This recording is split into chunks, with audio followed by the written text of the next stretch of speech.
porque vamos a conversar con don Diego Jiménez, que es viceministro de Justicia, a pocos días de que haya concluido la cumbre judicial. El viceministro está con nosotros a esta hora de la mañana. Don Diego, buenos días. Jorge, buen día, un gusto estar en el Mañanero, un saludo cordial a todos los ciudadanos y ciudadanas que nos escuchan y miran desde Santa Cruz. Había muchas cuestionantes, don Diego, en relación a esta cumbre judicial, que indicaban de que no atacaba los problemas de orden estructural que vienen causando muchos cuestionamientos en este tiempo. El primer cuestionamiento tiene que ver con la portada de un diario en Sucre, donde se ve que están entonando el himno, aparentemente todos de pie, pero con el puño izquierdo levantado, señal del oficialismo.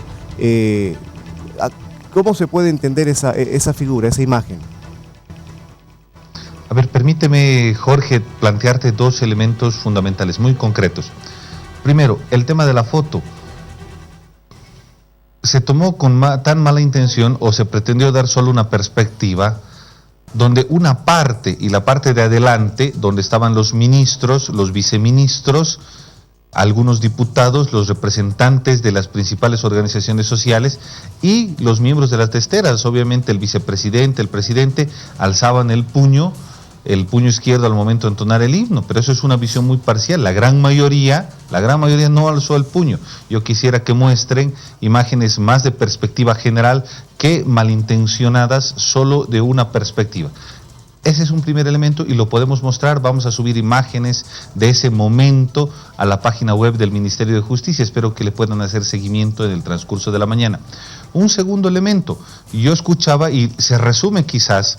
Escuchaba y era un abogado en el que no me pierda, con un aire y con un ego tan grande que se creía el padre de la patria para descalificar incluso al pueblo. Yo pensaba mientras miraba esta entrevista, ahí están los herederos de los Olañetas, de los Urcullus, que de verdad que miran con tanto desprecio al pueblo que creen que el pueblo no es un interlocutor válido para decidir sobre un problema tan importante como es el problema de la justicia, que finalmente termina afectando al ciudadana en general, don Diego, representado en sus organizaciones sociales, en la sociedad civil, etcétera.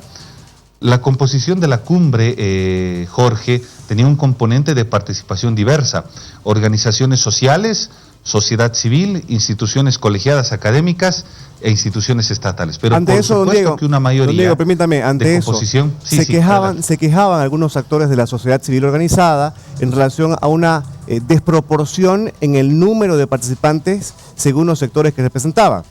Poniéndolo en limpio, había muchos de sectores sociales y poca gente para la discusión técnica de esta cumbre. ¿Por qué esa figura? Incluso abandonaron los colegios de abogados de Bolivia, abandonaron las reuniones, las mesas, incluso también algunas universidades dejaron también, porque indicaban de que tenían mucha limitante en la participación técnica para abordar temas en relación al tiempo que tenían los sectores sociales. ¿El porqué de esta desproporción que acusan los sectores? Muy concreto. Cuando nuestro gobierno convoca a una cumbre nacional de justicia, la convoca como una respuesta a la demanda creciente sobre ya la incapacidad, la insostenibilidad del sistema de justicia de resolver los problemas de la gente, los problemas de retardación de justicia, los problemas de corrupción, de falta de acceso, que se fueron acrecentando en el último tiempo, sin una respuesta por los propios administradores de justicia, ni los abogados, y el pueblo hastiado incluso del comportamiento de muchos abogados que han generado en este último tiempo una suerte de mercantilización de la justicia. Produjo que el gobierno convoque una cumbre nacional para escuchar al pueblo, a las organizaciones sociales, a la sociedad civil. Participaron todas las organizaciones de la sociedad civil que trabajan y protegen derechos humanos, por ejemplo, muchas no afines al movimiento al socialismo, grupos de colectivos feministas que trabajan con adultos mayores, con niños en situación de vulnerabilidad, que trabajan con personas con discapacidad, fueron parte del componente de la cumbre. Obviamente es el componente mayoritario. Es falso que todos sean afines al movimiento al socialismo. Un primer elemento. Participaron también las instituciones colegiadas y académicas. El Colegio de Abogados abandonó el primer día de la Cumbre Nacional de Justicia, con el pretexto que no se les escuchaba. Yo quiero decir que al mismo presidente del Colegio Nacional de Abogados, en la mesa en que yo estaba, en la mesa 3, participó más de 3 veces y decidió abandonar porque no pudo introducir en la metodología que se toque primero el presupuesto cuando estaba como 5º punto en la mesa de retardación de justicia. Pero es un pretexto, y le digo por qué. Porque en la inauguración de la Cumbre Nacional de Justicia, el vicepresidente Álvaro García señaló que era y sugería que se debe revisar la ley de la abogacía para rediseñar el sistema disciplinario de los abogados, del control disciplinario de los abogados, para que se puedan emitir sanciones, por ejemplo, como la pérdida del derecho al ejercicio de la abogacía, incluso de forma indefinida, en caso de que abogados incurrieran en faltas gravísimas, incluso reincidentes, extorsionando a los usuarios, estafando a los usuarios y quedándose con el patrimonio de los usuarios, por ejemplo, como en los casos extremos que hemos visto, de algunos abogados que viven del sufrimiento de la gente. Esto molestó al Colegio de Abogados, porque obviamente ellos sienten que tienen que defender al gremio. Sin embargo, ahí tienen una posición conservadora que no pretende acompañar la revolución de la justicia. Ese es un elemento. Las universidades, algunas universidades docentes, porque los estudiantes participaron hasta el final, abandonaron por una discrepancia con el tema de la cadena perpetua para violación de niños y niñas seguida de muerte. El segundo día fue una posición de algunas universidades que las respetamos. A propósito, la Cumbre Nacional de Justicia, Jorge, adelante. A propósito, don Diego, para ir avanzando en distintos puntos, fue amplia la cumbre, pero queremos enfocarnos en un punto que ha causado cierta discusión, cierto debate. La cadena perpetua contradice la Constitución. En ese plano, en el plano constitucional, ¿cómo harían para que esta entre en vigencia? Primero, Jorge, se cayó. Primero, Jorge, debemos aclarar, tal vez no te voy a escuchar un ratito, debemos aclararte que en la Cumbre Nacional de Justicia no solo se discutió un punto, ni fue solo una conclusión. Incluso de forma irresponsable, como lo planteó algún abogado, no solo fue una cumbre para debatir temas penales.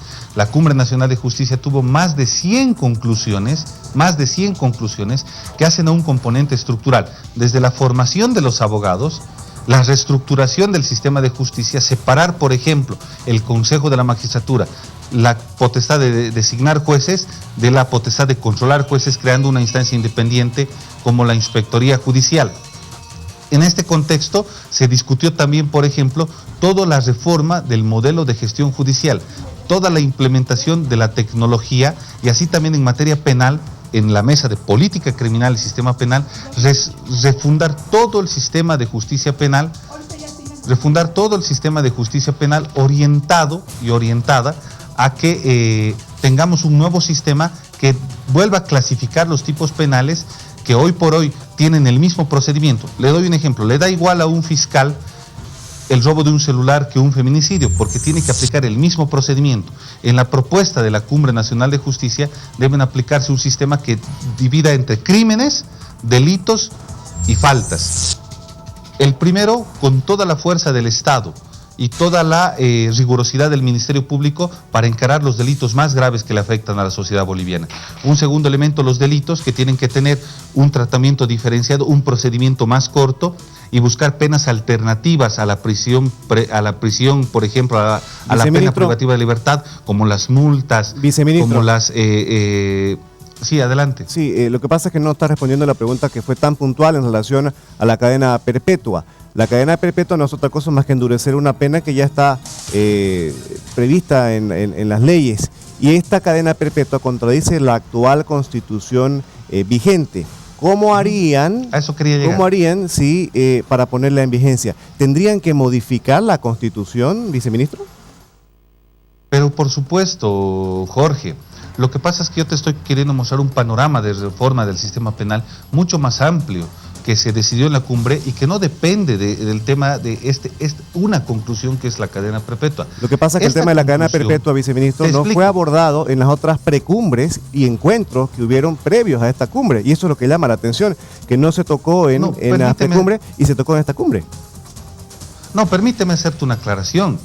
En las precumbres salieron posiciones incluso más radicales, como la pena de muerte, la castración química, etcétera. pero esos fueron descartados en el debate. ¿Acaso el endurecimiento de la pena con fuerza? Viceministro, ¿acaso el endurecimiento de la pena previene delito? No. Son elementos diferenciados de la política criminal. Pero ese es el objetivo, entendemos todos, ¿no? De que se prevengan los delitos. Pero permíteme, Jorge, que te explique lo siguiente. Esta conclusión que debatió la Mesa de Justicia Penal, la Mesa 5, a sugerencia, evidentemente, del vicepresidente, que había hecho una lectura previa de todos los elementos que se discutieron en las precumbres, discutió el tema de que como sociedad boliviana no podemos quedar indolentes ante un tema tan grave como es el tema de este delito que es la violación a niños y niñas seguida de muerte. Hemos visto en este tiempo, por ejemplo, niños de 4 meses abusados, muertos, y a veces quedamos impotentes ante esta situación, o niños o niñas más grandes que sobreviven pero quedan con un trauma terrible en la sociedad. Ahora aquí te explico, esto ameritaría una modificación constitucional, pero no es un eje central dentro de la reforma al sistema penal y por lo tanto esto quedará pues en el documento de planificación estratégica que trabaja el Ministerio de Justicia, donde empecemos a diseñar qué medidas vamos a tomar de forma inmediata, a corto, a mediano plazo, que tiene que ver, por ejemplo, con trabajar un código integral del sistema penal, un nuevo código integral del sistema penal. Este tema quedará seguramente en la evaluación pendiente hasta algún momento como sugerencia de la Cumbre de Justicia, que pueda ser tomado en cuenta en algún momento histórico en que se defina abrir, tocar, etcétera, que no quiere decir que sea de forma inmediata ni en este periodo. Le estoy hablando del periodo constitucional, eso se lo analizará más adelante, porque no es un tema central, eso te quiero explicar en la propuesta.